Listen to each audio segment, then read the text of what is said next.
Thank you for watching. Deep thanks for being open to listening to my perspective, particularly as the ATA Science Journal in 2011 labeled the people in my group, Friends of Science Society, as deniers. My colleagues are professional geoscientists, professional engineers, solar physicists, energy policy experts, and economists.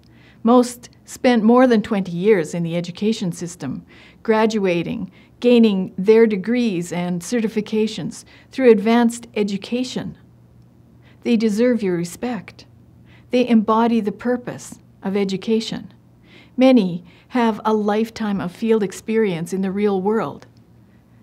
These are the kind of expert, scientific, and technical people who made it possible for Ms. Tzipora Berman to fly to Alberta to be part of the ATA conference and speak in a warm, well-lit building with modern sanitation and air conditioning.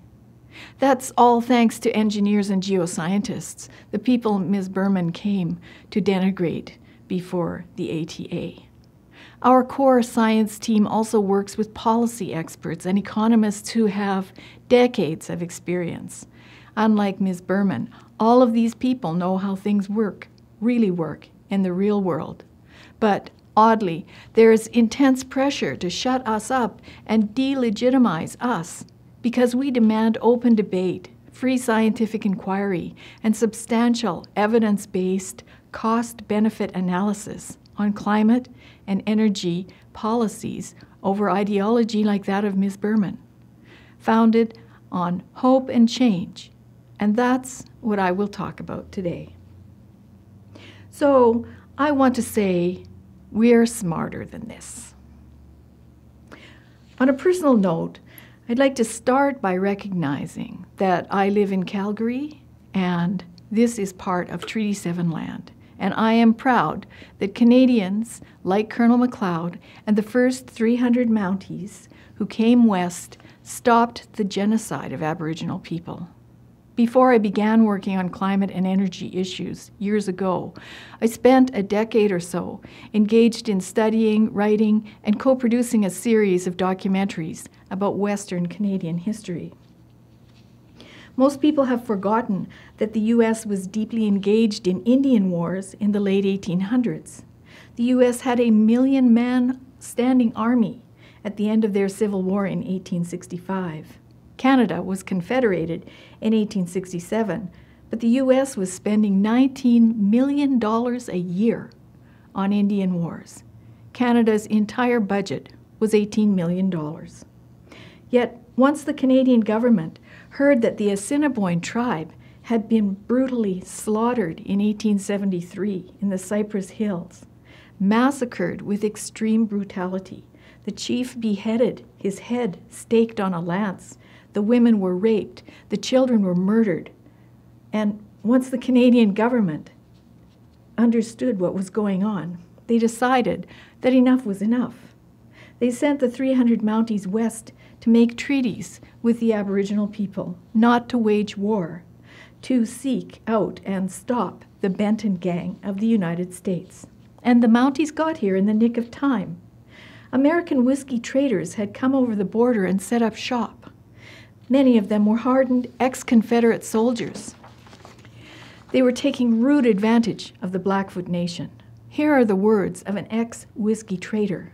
He said, "If only we'd been allowed to carry on the business in our own way for another 2 years, there would have been no trouble now as to feeding the Indians, for there would have been none left to feed. Whiskey, pistols, strychnine, and other like processes would have effectively cleared away these wretched natives." That was said by Alexander Stavely Hill, ex-whiskey trader, Southern Alberta. Now, that was not the view of Colonel MacLeod, who became the emblematic icon of the Northwest Mounted Police. He loved the Aboriginal people. He learned their language. He danced their dances. He ate feasts with them, and he understood the human tragedy of these proud, once self-sufficient people who formerly lived a nomadic life on the prairies. But their buffalo, their mainstay of life, the buffalo, were rapidly vanishing. the buffalo went from perhaps 60 million across North America to a small herd of maybe 1,000 in the space of maybe 20 years. In one of the last buffalo hunts of the 1870s, Saskatchewan records show that many braves died of starvation on the hunt. Colonel MacLeod extended the hand of friendship, compassion, and hope to a people whose traditional ways relied almost entirely on the buffalo. They named him Stamexotoken, Bull's Head, and to this day, the Mountie crest bears the symbol of the buffalo bull's head. Based on over a decade of research in the Glenbow archives and 3 years on the road interviewing pioneers and historians, I believe in my heart that Canada saved the First Nations people from physical genocide and decimation, absolute decimation. This fact does not dismiss the wrongs that were done to many Aboriginal people in the years that followed. I'm well aware of the racism against Aboriginal people and the challenges they face on and off reserve. And as you will see and hear in my talk today, I frequently reference history in order to understand where we are today on many of these issues.